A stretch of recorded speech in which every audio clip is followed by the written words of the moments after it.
Hello friends, तो आज मैं आपको एक्सप्लेन करूंगा हमारी क्लास 11 की हॉर्नबिल बुक के चैप्टर 6 द ब्राउनिंग वर्जन को। इसके राइटर हैं टेरेंस रेटिगन।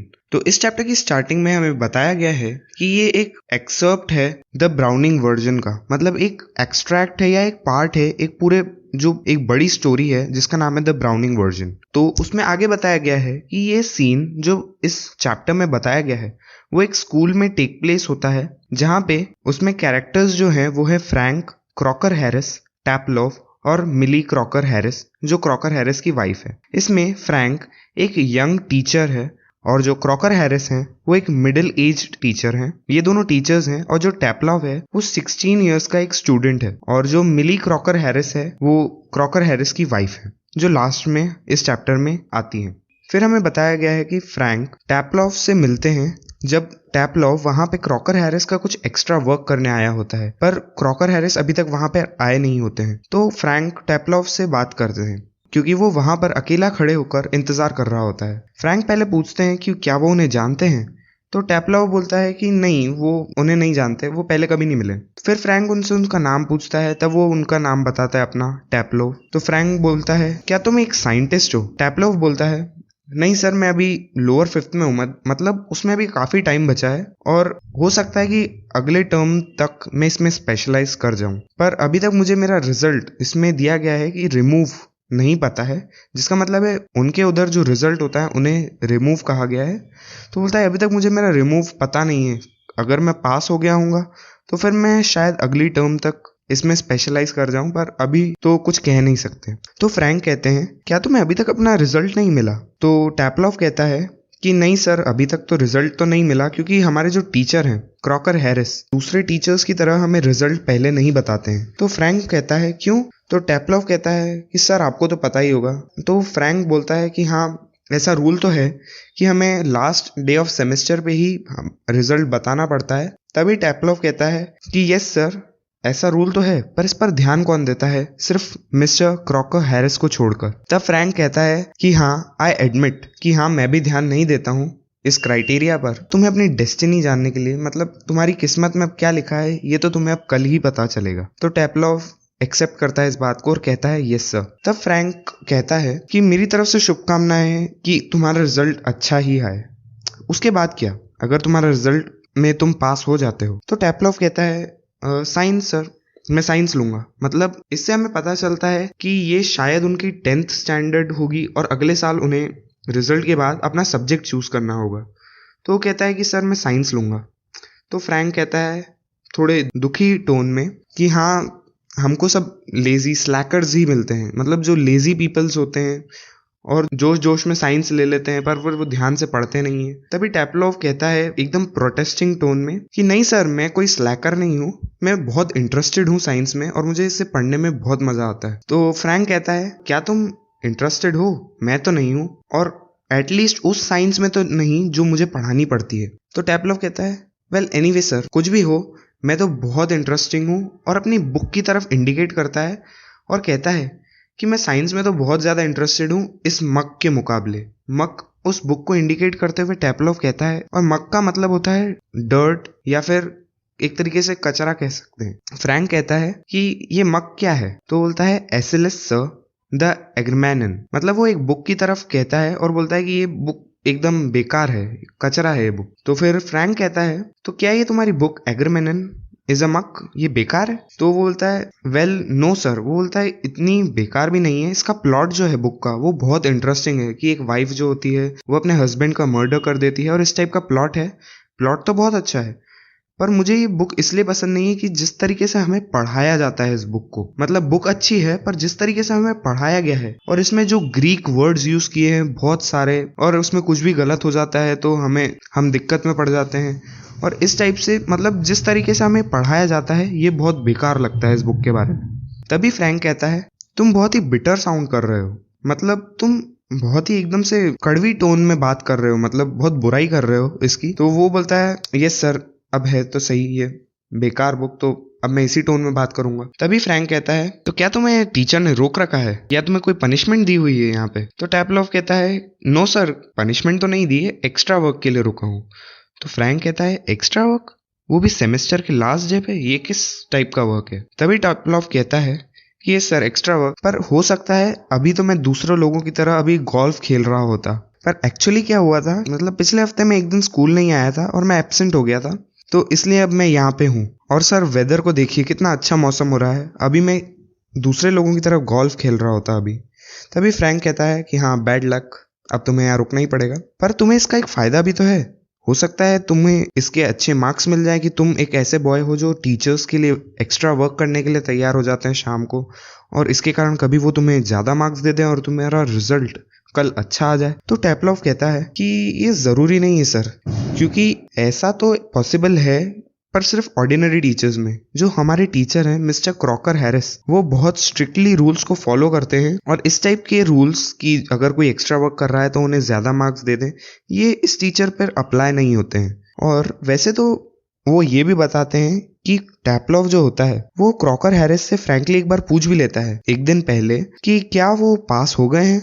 और फिर टैपलॉफ कहता है कि क्या सर आपको पता है कि फिर उनका रिप्लाई क्या था? तो फ्रैंक कहता है कि नहीं मुझे नहीं पता, पर उनका रिप्लाई क्या था? तो टैपलॉफ उनकी आवाज की नकल करते हुए बहुत ही जेंटल टोन में और उनकी आवाज की नकल उतारते हुए कहता है कि बेटा टैपलॉफ, तुमको एग्जैक्टली उतने ही मार्क्स मिले हैं जितने तुम डिजर्व करते हो, जितना तुमने पेपर में लिखा है, कुछ कम नहीं और कुछ ज्यादा नहीं। और फिर वो फ्रैंक को टैपलॉफ बताता है कि शायद उन्होंने, क्योंकि मैंने एक्स्ट्रा वर्क लिया है, तो उन्होंने हो सकता है कि मुझे कम मार्क्स दे दिए हों ज़्यादा की जगह। और एकदम से सैड हो जाता है, एकदम ब्रेक डाउन हो जाता है, और फिर कहता है कि सॉरी सर, क्या मैं बहुत ज़्यादा दूर निकल गया? तो फ्रैंक कहते हैं हाँ बेटा, तुम थोड़ा शायद दूर चले गए।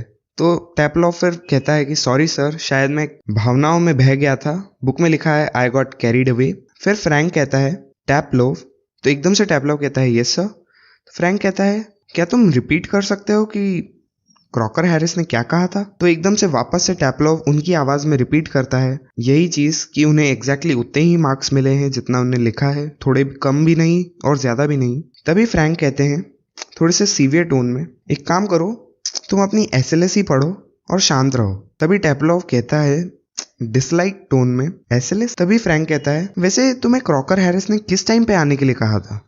तो टैपलॉफ उन्हें बताता है कि उन्हें 6:30 पर आने के लिए कहा था। तो फ्रैंक कहता है तो इस हिसाब से तो वो 10 मिनट्स लेट हो चुके हैं, तुम यहाँ से भाग क्यों नहीं जाते? और अभी गोल्फ भी इस टाइम पर आराम से तुम खेल सकते हो, अभी काफी टाइम बचा है। तो टैपलॉफ कहता है एकदम शॉकिंग टोन में कि भाग जाऊं, वो भी मिस्टर क्रॉकर हैरिस के काम से? मैं तो ऐसा सोच भी नहीं सकता कि मैं यहाँ से भाग जाऊं। अगर मैं यहाँ से भाग गया तो फिर तो भगवान जाने मेरा क्या होगा। हो सकता है मिस्टर क्रॉकर हैरिस मेरे घर तक आ जाए मेरा पीछा करते करते, और इस टाइप का कुछ हो जाए। तभी फ्रैंक कहता है कि मैं एडमिट करता हूँ कि मैं थोड़ा जेलस तो हूँ तुम्हारे टीचर्स से, क्योंकि तुम बॉयज जो हो उनसे इतना डरे हुए रहते हो और इतना डिसिप्लिन में रहते हो और कभी भी उनकी बातों को अपोज नहीं करते। तभी टैपलॉफ कहते हैं तो वो करते क्या हैं, क्या वो तुम्हें मारते हैं और ऐसा कुछ? तो भी टैपलॉफ कहता है कि ये तो अच्छा है कि वो हमें मारते नहीं है, वो कोई सैडिस्ट नहीं है, जैसे कि हमारे स्कूल में एक दो और टीचर्स हैं। तो फ्रैंक कहता है क्या कहा तुमने, क्या तुम रिपीट कर सकते हो? तभी टैपलॉफ बताता है अ सैडिस्ट सर, वो एक ऐसा आदमी नहीं है जो मतलब अपने खुशी के लिए किसी और को दर्द दे। तो फ्रैंक कहते हैं तुम तो कह रहे थे कि दूसरे कोई टीचर्स इस टाइप के हैं। तभी टैपलॉफ कहता है कि सर है तो सही, और मैं उनके नाम तो नहीं लूंगा, पर आपको पता ही होगा कि वो कौन है। और वो ऐसे टीचर्स हैं जो ये समझते हैं कि हम बॉयज़ जो हैं वो किसी भी चीज़ को समझ नहीं सकते, पर सर हम अलग हैं, हम यंग हैं और दूसरी बातों को समझ सकते हैं, और आप तो साइंस के हो, आपको तो पता ही होगा कि सैडिज्म क्या है। तभी फ्रैंक थोड़ा सा रुक के कहते हैं कि हमारे स्कूल किस डायरेक्शन में जा रहे हैं और अब क्या होने वाला है। तभी टैपलॉफ कहता है anyway sir, mister Crocker Harris जो है वो एक सैडिस्ट तो नहीं है, यही मैं कहना चाहता हूँ। वो बस, और अगर वो एक सैडिस्ट होते तो वो बहुत ही डरावने होते और उनके पास कोई फीलिंग्स तो होती, पर बदकिस्मती से उनके पास कोई फीलिंग्स नहीं है। वो अंदर से इस बात से डरे हुए रहते हैं और वो उन पीपल को हेट करते हैं जो उन्हें पसंद करते हैं। वैसे ये फनी है, पर मेरे को नहीं लगता कि कोई और टीचर उनके जैसा बनना चाहता है। तभी फ्रैंक कहते हैं पर मैं तो ऐसे किसी को नहीं जानता जो जानबूझ के ऐसा बिहेव करे। तभी टैपलॉफ कहता है कि वेल, ये तो वैसे नेचुरल बिहेवियर ही है, पर ये क्रॉक के साथ सही नहीं है। तभी फ्रैंक एकदम से उन्हें कहते हैं मिस्टर क्रॉकर हैरिस। तभी टैपलॉफ कंटिन्यू करते हैं हाँ मिस्टर क्रॉकर हैरिस, पर एक फनी बात ये है कि जो कुछ भी होता है उसके बाद भी उनका नेचर मुझे पसंद है और शायद कभी कभी इस बात से वो भी घबरा जाते हैं। तभी फ्रैंक कहता है कि शायद तुम बड़ा चढ़ा के बता रहे हो। तभी टेपलॉव कहता है no sir I am not, मैं बड़ा चढ़ा के तो नहीं बता रहा हूँ। जैसे कि एक दिन फिर उससे वो एक किस्सा बताते हैं अपनी क्लास का कि एक दिन हमारी क्लास में उन्होंने एक क्लासिकल जोक क्रैक किया था और क्योंकि वो लैटिन लैंग्वेज में था तो किसी को भी क्लास में एक्चुअली वो समझ नहीं आया था, वो बहुत टफ लैंग्वेज में था। पर क्योंकि कोई क्लास में हंसा नहीं और उन्होंने एक जोक क्रैक किया था तो उनका मन रखने के लिए टेपलॉव हंस देता है ताकि उन्हें बुरा ना लगे कि उन्होंने एक जोक क्रैक किया और कोई हंसा तक नहीं। और तभी वो आगे कहता है कि उन्हें जोक तो याद नहीं है पर मैं बताता हूँ आपको कि उसके बाद क्या हुआ था। आप एक बार जैसे सपोज कीजिए कि मैंने जोक कहा और आप हंसिए। तभी फ्रैंक हंसता है तो टेपलॉव वापस से अपने टीचर मिस्टर क्रॉकर हैरिस की आवाज को इमिटेट करते हुए कहता है एकदम जेंटल और थ्रोटी वॉइस में कि टेपलॉव तुम मेरे छोटे से जोक पर हंसे, मैंने देखा था और मुझे कहना पड़ेगा कि तुम्हारी लैटिन लैंग्वेज बहुत ही अच्छी हो गई है क्योंकि तुम उस जोक को भी समझ गए जो बाकी कोई भी नहीं समझ पाया इस क्लास में। तो क्या तुम इस क्लास को वो जोक एक्सप्लेन कर सकते हो ताकि दूसरे लोग भी हंस पाए। तभी एकदम से पीछे से डोर हल्का सा खुलता है और जो मिस्टर क्रॉकर हैरिस की वाइफ होती है मिली क्रॉकर हैरिस वो एंटर करती है। इसमें मिली क्रॉकर हैरिस का कैरेक्टर स्केच बताया गया है कि वो एक थिन वुमेन है अपने लेट 30s की। लेट 30s मतलब 37 to 40 ईयर्स के बीच की एज थी उनकी और वो बहुत ही स्मार्टली ड्रेस्ड थी अपने दूसरे स्कूल मास्टर की वाइफ्स के कंपैरिजन में। और उन्होंने एक केप पहना हुआ था और उनके हाथ में एक शॉपिंग बास्केट था। वो एकदम से डोर से उस रूम में आती है और वहां पर खड़ी हो जाती है और टेपलॉव और फ्रैंक को देखने लगती है। तभी थोड़ी सी देर बाद फ्रैंक का ध्यान जाता है वो इस रूम में आ चुकी हैं। तभी फ्रैंक कहते हैं कि चलो टेपलॉव हम चलते हैं और डेस्क की तरफ वो जाने लगते हैं और फ्रैंक वापस कंटिन्यू करते हैं कि इतने सेल्फिश मत बनो, ये तो बताओ कि जोक क्या था। तभी टेपलॉव हंसने लगते हैं और एकदम से देखते हैं कि मिली उस रूम में आ चुकी है। तभी एकदम फ्रैंक कहते हैं ओ लॉर्ड और फ्रैंक एकदम से टर्न करते हैं और रिलीव्ड फील करते हैं मिली को देख के और फ्रैंक कहते हैं हेलो। तभी मिली बिना किसी एक्सप्रेशन के कहती है हेलो और वो साइड बोर्ड की तरफ आती है और अपना बास्केट वहां पर रखती है। तभी टेपलॉव एकदम से फ्रैंक की तरफ जाते हुए विस्पर करता है, एकदम से धीरे से कहता है कि क्या उसने सुन लिया कि हमने क्या कहा। तभी फ्रैंक अपना सर हिलाते हुए कहता है कि मुझे तो लगता है कि उन्होंने सुन ही लिया होगा क्योंकि वो काफी देर से यहाँ खड़ी है। तो टेपलॉव कहता है कि अगर इन्होंने अपने हस्बैंड को मतलब मिस्टर क्रॉकर हैरिस को ये सब बता दिया तो फिर कल का रिजल्ट तो मेरा खराब होना पक्का है। तभी फ्रैंक कहता है नॉनसेंस और वो वहां से फायरप्लेस की तरफ चला जाता है। तभी मिली टेबल की तरफ आती है और अपने साइड बोर्ड से उठा के अपना बास्केट टेबल पर रख देती है और मिली टेपलॉव से कहती है कि क्या तुम मेरे हस्बैंड के लिए यहाँ रुके हो। तो टेपलॉव कहता है यस। तो मिली कहती है कि वो बुरसार्स में है और उन्हें काफी देर लगेगी वापस आने में और अगर मैं तुम्हारी जगह होती तो मैं तो कब की चली गई होती।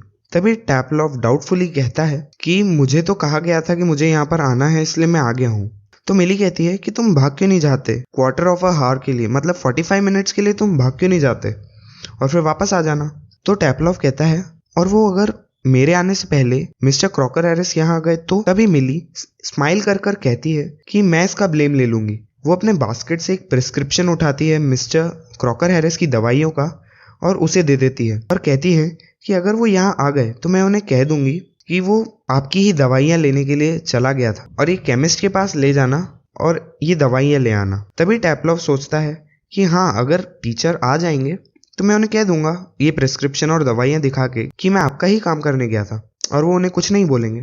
तो फिर ये सोचते ही टेपलॉव कहता है कि all right Mrs Crocker Harris और वो वहां से चला जाता है।